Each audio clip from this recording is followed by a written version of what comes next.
I'm Lauren with IndoorGardening.com, and today we're going to talk about repotting plants.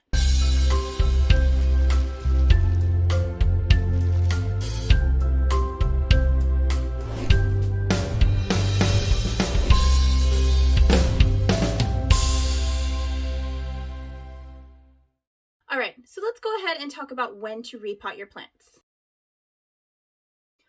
Alright, when to repot your plants. Generally, you want to repot your plants right before they're going to experience exponential growth, especially if there's not very much room left in the pot. A couple of things to note is you can repot any time of year, especially for indoor houseplants, because they don't really know that it's wintertime. So you don't have to wait until springtime or right before spring. You can repot anytime. You generally do not want to repot during the first 6 months of getting a plant, and if you do, it's just to switch pots and use the same soil, or to change out the substrate to benefit the plant. There is an epidemic of overpotting or profusely repotting plants where you're just bored, you want something to do, so you go ahead and you repot a plant that you just repotted 3 months ago.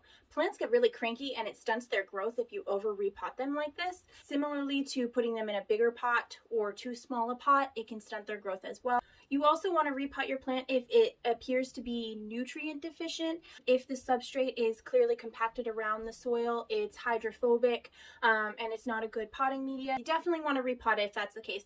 Also, similarly, if your plant is clearly not happy in the substrate that it's in, then you want to repot it. For example, there are lots of plants that will come in a very heavy, dense, moisture-retentive peat-based potting mix. And this is generally not good, especially for houseplants, so you may want to repot it based on that alone as well. You want to repot your plant when it's clearly unhappy, it's showing signs of nutrient deficiency, if there is roots popping out the bottom, or the pot is clearly so full of plant that it's going to be breaking soon, then you definitely want to repot it then as well. Another time to repot your plant is if there has been a year or more of no new growth whatsoever. If the plant has been completely stagnant in growth for over a year, it definitely needs something that it's not getting in the location that it has. So my general recommendation would be to repot it, put it back in that location. If that location it doesn't produce any more new growth within the next 3 to 6 months, move it to a new location and change up your care a little bit. That might produce more new growth. Generally, majority of the time though, it's just the potting mix and it just needs a repot to kind of stimulate some new growth. A couple of things to note before you actually physically repot your plant is to generally, when you pull the plant out of the pot, you don't want to disturb the roots. There will be older articles and older blogs that are going to tell you that you want to disturb the root growth as much as possible, or if it appears root bound, then you're going to go ahead and cut the roots. This is not the case. You want to leave those roots alone. They will figure it out. They will grow themselves. There have been scientific studies done that have proved this. Just leave it be. It's going to bounce back a lot quicker for you. So you just need to take a look at the root ball at the base of the plant and find a pot size that's going to be about that size.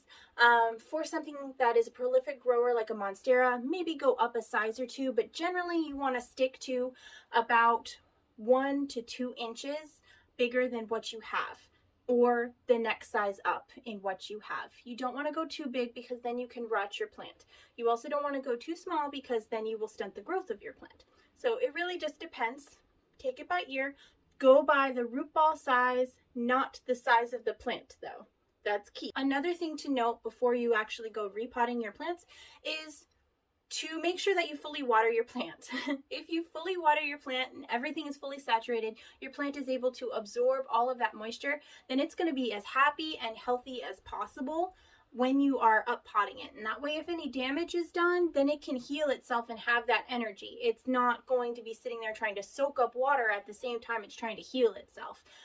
Let's take care of one problem before we give it another problem, essentially. Another reason you want to water your plant before you repot it is because when you water the plant, especially if you soak it, if the soil is compacted, then that's going to loosen all that soil up. You'll do less damage to your plant when you're repotting it, especially if you're trying to switch it from one type of media to another. You can also get this media off by submerging it in a bucket of water, and that'll rinse all that media off, especially if you're switching it from soil to leca or from a soil soil mix to pon. This can actually be very, very helpful. Or if your plant was suffering some type of damage like root rot, then you want to make sure you get as much off as possible. That's pretty much the only time you want to disturb the roots, is when there's actually a reason to do it. But if there's just a standard repotting, then you just pull it out, put it in a new one, dump some more soil on it, and call it good. Okay? But if it's actually got some other issues, then you have to do more than that. I do want to note that there are plants out there that are not going to be watered that often, and you're just going to have to work around it and not disturb the roots that much. Plants like lithops, they only get watered every maybe like twice a year or so, depending on where you're living. They hold a lot of moisture. A lot of succulents are like this, where they don't need water very often. When they need water, they need a lot. But they are not going to want to be watered every time you're repotting them, unless you're not repotting them very often. So just something to keep in mind there. Make sure that your plant is actually going to benefit from being watered before you're repotting it. All right, so now let's go through the actual steps of repotting plants. So when you're actually repotting a plant, it's actually pretty simple. Step one, you want to hold the pot at an angle. You want to squeeze around the pot gently all the way around, especially if it is some type of a plastic pot. If it's a terracotta pot, you might have to go around with a knife to kind of loosen the roots that have become stuck to the pot. Note that when you're repotting, there may be some roots on the bottom, and you may have to work around those to pull them out. You want to go ahead and wiggle those roots out as much as possible. Is you're going to remove the plant from its pot gently. You're going to place a thin layer of potting mix at the bottom of the new pot.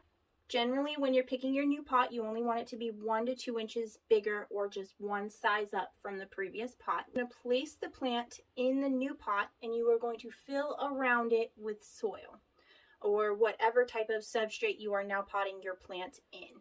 Generally, do not go over the baseline of the original stem with the soil or the new substrate. Most plants do not like it. They want to keep it the same or a little bit less. They don't want to be covered more. And then after that, after you've got the plant all nice and settled in its new pot, you want to go ahead and give it a good watering, provided it is the type of plant that would enjoy a good watering. So if it's a succulent, a cacti, some type of lithops, generally those are not going to want more water. If it has suffered some type of root rot, generally you don't want to give that one more water right away. You want to give it a little bit to breathe. But for the most part, the majority, anytime you're repotting a plant, you do want to water it afterwards, so that way it can grow and heal up. And that's how you repot a plant. Very simple, very easy. And ta-da, you have a happy plant. Make sure you check out indoorgardening.com while you wait for our next video. There's lots of information there for you. We're always happy to help. Thank you so much for watching, and we'll see you in the next one. Bye!